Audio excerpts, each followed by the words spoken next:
Oh my gosh! Whoa, you came out of nowhere. Well, it's nice to see you again. I think you're doing well? Yes, that's great. Okay, now wait, I can see it in your eyes. You're wondering why I'm not at the front desk. Okay, well, just know it's because I'm setting up for someone famous. Now, I can't tell you who because it's a secret, okay? So just move along. No, don't give me that look. Okay, fine, I'll tell you. But you can't tell anybody I'm the one that told you, okay? Okay. Now you see, on December 7th, the world-famous Santa Claus is coming. Yeah, I know, I'm so excited too, but shh. Don't tell anybody. It's a big secret.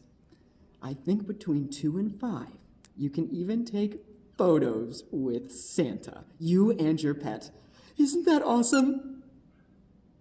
It's even Santa approved. Now you see, you got to keep this on the down low, but Santa, the big man, will be here December 7th, okay? You can quote me on that.